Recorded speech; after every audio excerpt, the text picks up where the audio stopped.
Today, I'm going to be a superhero. No, you're not.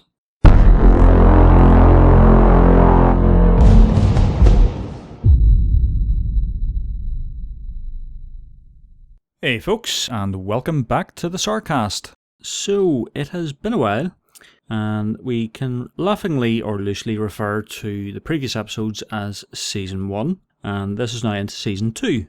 So, it was a bit of a 4-week break, and so far there has been not much happening in the world of gaming since the last time I saw you. The major news being really that City of Heroes is closing down. Now, City of Heroes was a game I played for a good 3 years between 2005-2008, either side of playing World of Warcraft really, because I played World of Warcraft in vanilla for about 6 to 8 months, then went to City of Heroes for 3 years, and then came back to WoW after a 6-month MMO break, and been in WoW since.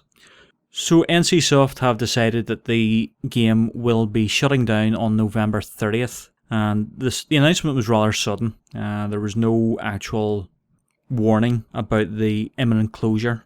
NCSoft just decided straight off the bat, right, game's going to be shutting down November 30th. That was it. No warning, well, the game's getting less popular now and we might have to sunset it in their terminology. And pretty much it was a kick in the teeth to both the current players and the developers as well. The developers were not told ahead of the announcement, which was rather shitty of NCSoft really. For current players of the game, both free-to-play and subscription-based players, it's going to be a big loss. Because when you play an MMO and you're playing it for a good long while, you sort of imagine that the game's always going to be there. That even if you may quit for a while or a few years, that you'll still be able to go back, pick it up, start playing again, maybe not meet up with your old friends, but meet up with a new guild or a new clan or whatever. But as of November 30th, that will not be an option for players of City of Heroes and City of Villains, of course, which was the villain side sort of pseudo-sequel to the game. And it's now, of course, just all merged into one game called City of Heroes. So yeah, bit of a kick in the teeth really for current players and the developers as well. It is still a popular-ish game. Subscribers-wise, it's down to a couple of 100,000 people, which doesn't sound much in terms of likes of World of Warcraft, which has lost 3 million over the course of Cataclysm, and is currently sitting around about 9 million subscribers. Likes of Star Wars The Old Republic has maybe around about 700,000. But the game is fairly old. It's fairly self-evident from the graphics in the game at least. But for those players still playing, and it is still a good couple of 100,000 or a few 100,000, and all the free-to-play players as well on top of that, this will come as a huge blow for them. They will have to go find another game. Really the only other games out there similar to it are Champions Online, which was the original creators of City of Heroes, i.e. Cryptic Studios. That was their follow-up, their second game, and it was nowhere near as good, really.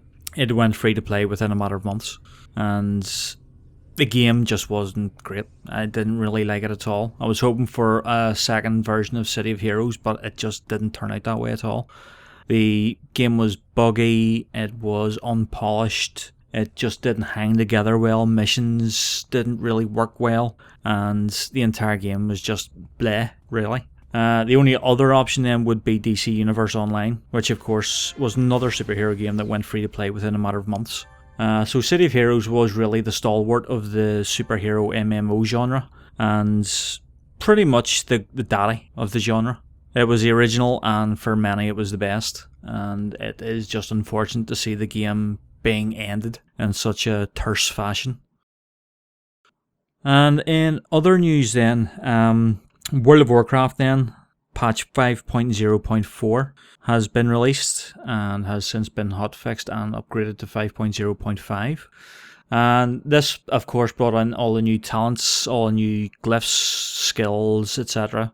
That we will be using for the next couple of years in Mists of Pandaria. And so far it's shaping up fairly well. On the Paladin front for tanking at least, it's not working out too bad. It takes a bit of getting used to the active mitigation, but there are still moments where damage is pretty spiky because your main defensive ability is Shield of the Righteous now. It's no longer the big hard-hitting attack it used to be.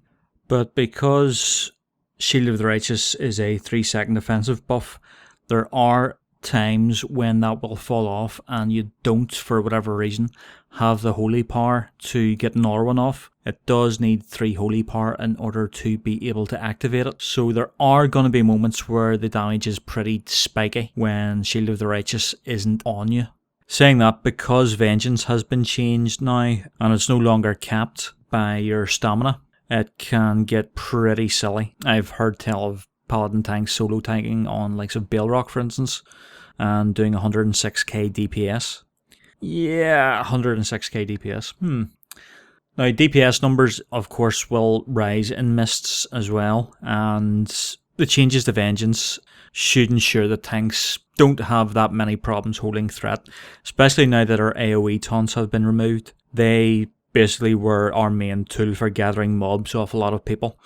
You AoE taunted, say, a teammate, and it picked off all the mobs from them.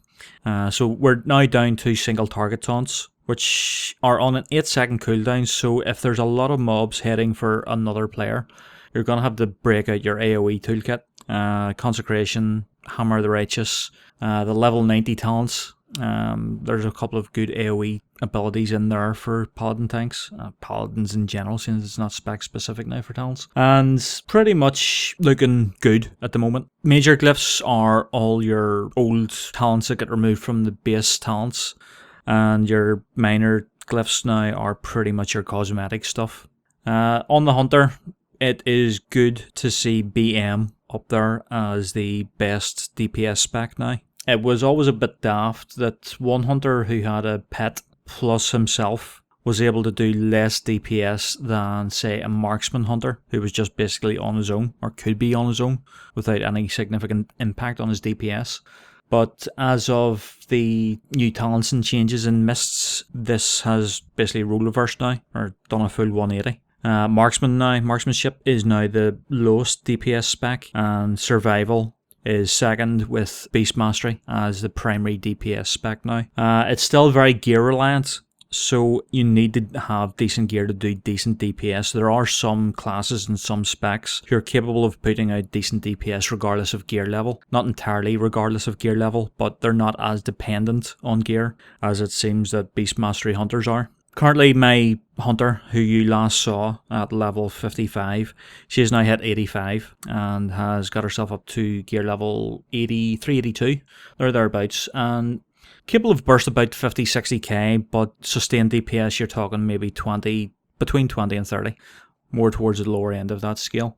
And with higher level gear, BM hunters at the moment are capable of doing good 40 to 50k. So yeah, it is a very gear dependent spec and class, but that is part of the game really. So other than those two snippets of news, which aren't really snippets, they're fairly major for both games actually, but Mist release on the 25th of the month and is looking to be, it's looking to be a hell of a lot better than Cataclysm. I think most people are actually in agreement that Cataclysm has been the worst expansion yet for World of Warcraft, and it's not hard to see why. It was just soulless, and it was just a lackluster expansion completely. So hopefully Mists will prove to be a lot better. Like I said, it launches on the 25th, which is about 10 days away at the time of recording, so here's hoping it turns out to be a very, very good expansion, similar to Wrath of the Lich King. And that's it for now, and I will see you next time. Cheerio!